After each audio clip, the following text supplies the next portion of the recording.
আজকে একটি প্রশ্ন করি, আপনি যদি পড়ালেখার পেছনে যত সময় আর টাকা নষ্ট করেছেন সেই একই সময় আর টাকা যদি একটি ছোট ব্যবসায় দিতেন, তাহলে আজ আপনি বেশি সফল হতেন নাকি কম? কখনো কি ভেবে দেখেছেন?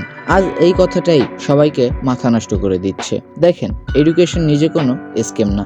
স্কেম হলো আমাদের মাথার ভেতরে ঢোকানো একটা কথা, পড়ালেখা করলেই জীবনে কিছু হওয়া যায়। ভাই, বাস্তব কথাটা বলি, একজন মানুষ 16 বছর পড়ে, তারপর বলে ভাই চাকরি পাচ্ছি না, চাকরি নেই, অভাব, অশান্তি।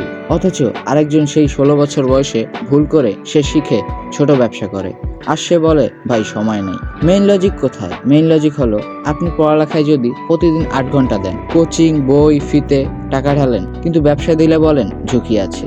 ভাই, পড়ালেখায় কি ঝুঁকি নেই? 16 বছর পরে শেষে যদি চাকরি না পান, ওটা কি ঝুঁকি না? আমি বলছি না পড়ালেখা বাদ দিন, আমি বলছি শুধু পড়ালেখা করলেই জীবন বদলাবে।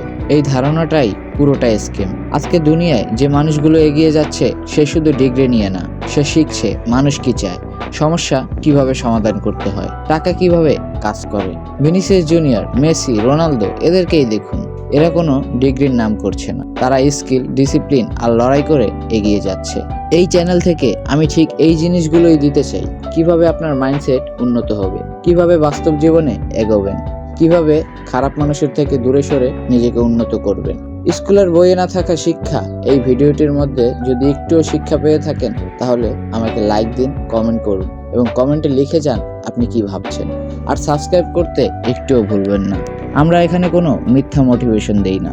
শেষে একটা কথা বলি, ডিগ্রি আপনাকে চাকরি খুঁজতে শেখায়, কিন্তু চিন্তা আপনাকে সুযোগ তৈরি করতে শেখায়। এখন আপনি ভাবুন, আপনি একজন ব্যবসায়ী হয়ে জীবন বদলাবেন, নাকি 16 বছর বয়সে পড়ালেখা করে চাকরির জন্য হাহাকার করে চাকরি খুঁজবেন? সিদ্ধান্ত আপনার। আমি শুধু আপনাকে এই প্রশ্ন করলাম।